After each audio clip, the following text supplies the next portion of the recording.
नमस्ते दोस्तों, आपका स्वागत है। भारतीय संस्कृति में देवी देवताओं का एक खास स्थान है।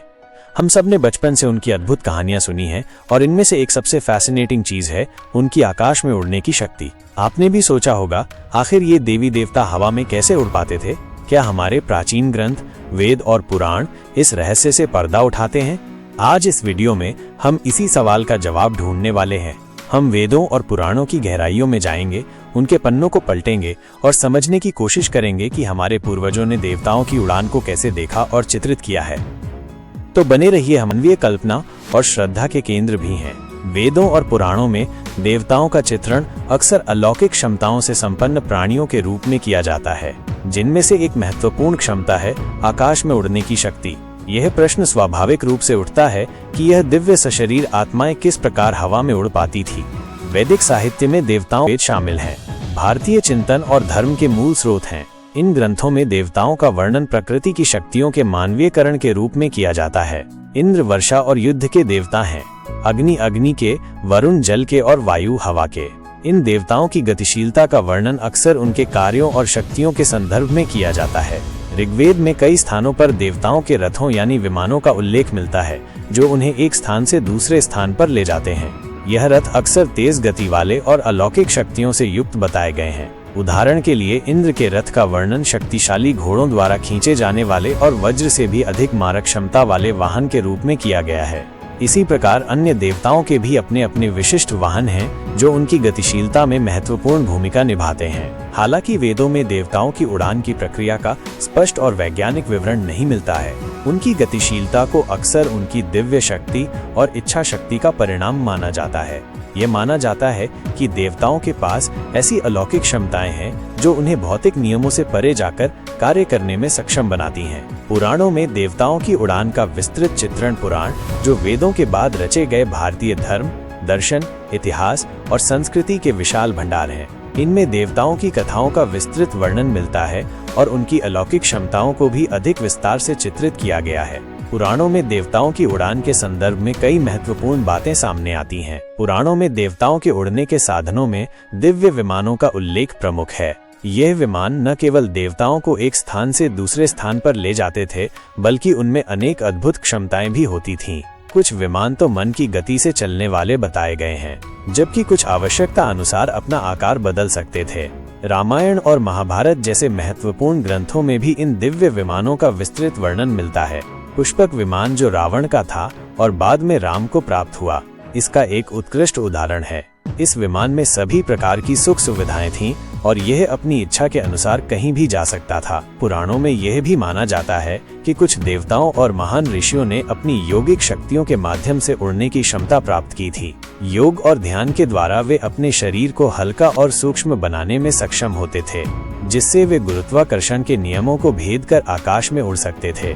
अणिमा, लघिमा आदि यौगिक सिद्धियों का उल्लेख मिलता है, जिनके द्वारा योगी अपने शरीर को क्रमशः अत्यंत छोटा या अत्यंत हल्का बना सकते थे। कुछ देवताओं के पास जन्मजात दिव्य शक्तियां मानी जाती थीं, जिनके कारण वे स्वाभाविक रूप से उड़ने में सक्षम थे।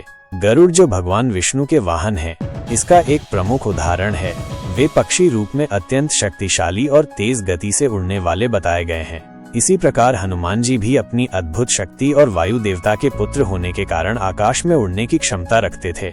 पुराणों में ये भी उल्लेख मिलता है कि कुछ विशेष मंत्रों के जाप और कठोर तपस्या के माध्यम से भी उड़ने की शक्ति प्राप्त की जा सकती थी। यह माना जाता था कि इन धार्मिक क्रियाओं से व्यक्ति के भीतर ऐसी आध्यात्मिक ऊर्जा का विकास होता है जो उसे भौतिक बंधनों से मुक्त कर देती है। पुराणों में विभिन्न देवी देवताओं के उड़ान की अपनी विशिष्टताएं वर्णित हैं। भगवान विष्णु गरुड़ पर सवार होकर आकाश में विचरण करते हैं। उनका वाहन गरुड़ स्वयं भी उड़ने में अत्यंत सक्षम है और उसे पक्षियों का राजा माना जाता है।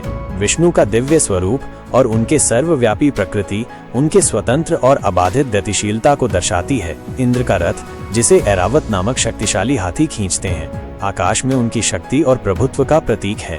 वे वर्षा और वज्र के देवता हैं और उनका तीव्र गति से एक स्थान से दूसरे स्थान पर जाना उनकी तात्कालिक कार्यवाही और नियंत्रण को दर्शाता है। सूर्य देव अपने 7 घोड़ों वाले रथ पर प्रतिदिन आकाश में भ्रमण करते हैं। उनका रथ ऊर्जा और प्रकाश का स्रोत है और उनकी नियमित गति ब्रह्मांडीय व्यवस्था का महत्वपूर्ण हिस्सा है। चंद्रमा भी अपने रथ पर तारों के बीच भ्रमण करते हैं।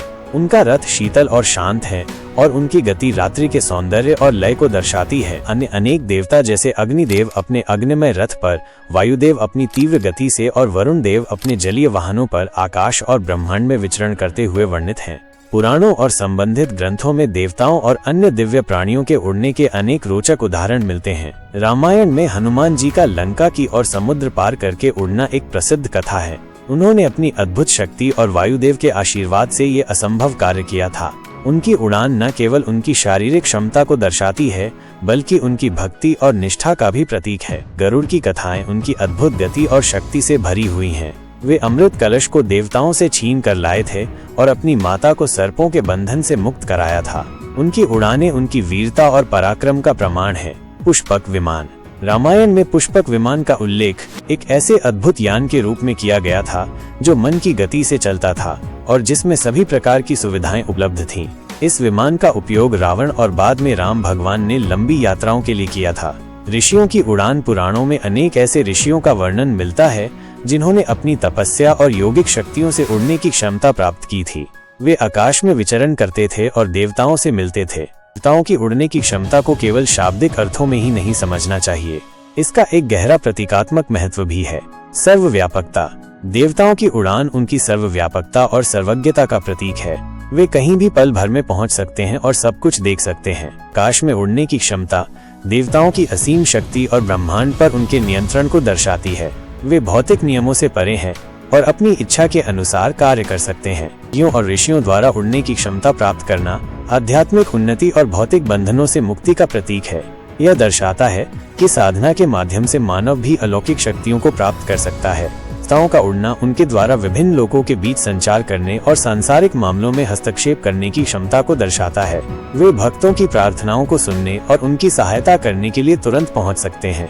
आधुनिक विज्ञान की दृष्टि से देवताओं का हवा में उड़ना या दिव्य विमानों का अस्तित्व भौतिक नियमों के विरुद्ध गुरुत्वाकर्षण और वायुगतिकी के सिद्धांतों के अनुसार किसी भी वस्तु को उड़ने के लिए विशिष्ट आकार, संरचना और प्रणोदन प्रणाली की आवश्यकता होती है। पुराणों में वर्णित विमानों और देवताओं की उड़ने की क्षमताओं का कोई प्रत्यक्ष वैज्ञानिक प्रमाण उपलब्ध नहीं है। हालांकि कुछ विद्वान ये मानते हैं कि प्राचीन ग्रंथों में वर्णित ये घटनाएं प्रतीकात्मक या आध्यात्मिक अर्थों से भरी हो सकती हैं। ये भी संभावना है कि प्राचीन काल में कुछ ऐसी उन्नत तकनीकें मौजूद रही हो जिनके बारे में आज हमें जानकारी नहीं है, लेकिन इस दावे का कोई ठोस ऐतिहासिक या पुरातात्विक प्रमाण नहीं मिलता है। एक अन्य दृष्टिकोण ये है कि ये कथाएं मानवीय कल्पना और अलौकिक शक्तियों में विश्वास का परिणाम है। मनुष्य हमेशा से ही प्रकृति की शक्तियों और ब्रह्मांड के रहस्यों से प्रभावित रहा है और उसने इन शक्तियों को देवताओं के रूप में कल्पित किया है, जिन्हें वे सभी क्षमताएं प्रदान की हैं जो मानव के लिए असंभव हैं। वेदों और पुराणों में देवताओं की हवा में उड़ने की क्षमता का विस्तृत वर्णन मिलता है। वैदिक साहित्य में मुख्य रूप से रथों और दिव्य वाहनों के माध्यम से उनकी गतिशीलता को दर्शाया गया है, जबकि पुराणों में विमानों, यौगिक सिद्धियों और जन्मजात दिव्य शक्तियों के कथाओं में उड़ने के अनेक रोचक उदाहरण मिलते हैं। देवताओं की उड़ने की क्षमता न केवल उनकी अलौकिक शक्ति और गतिशीलता का प्रतीक है, बल्कि इसका गहरा प्रतीकात्मक महत्व भी है, जो उनकी सर्वव्यापकता, नियंत्रण, आध्यात्मिक उन्नति और संचार की क्षमता को दर्शाता है। आधुनिक विज्ञान की दृष्टि से इन वर्णनों की शाब्दिक व्याख्या करना कठिन है, लेकिन इन्हें मानवीय कल्पना, आध्यात्मिक विश्वास और प्रतीकात्मक अभिव्यक्तियों के रूप में समझा जा सकता है। प्राचीन भारतीय ग्रंथों में देवताओं की उड़ान का चित्रण हमारी समृद्ध सांस्कृतिक और आध्यात्मिक विरासत का एक महत्वपूर्ण हिस्सा है। यह हमें न केवल प्राचीन लोगों की कल्पना शक्ति और ब्रह्मांड के प्रति उनके दृष्टिकोण को समझने में मदद करता है, बल्कि ये भी दर्शाता है कि मनुष्य हमेशा से ही सीमाओं को पार करने और अलौकिक शक्तियों को प्राप्त करने की आकांक्षा रखता रहा है।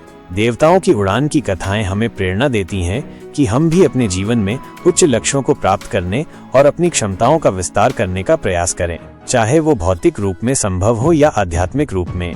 तो ये थी देवताओं की उड़ान की रोमांचक कहानी। उम्मीद है कोई ये वीडियो पसंद आया होगा।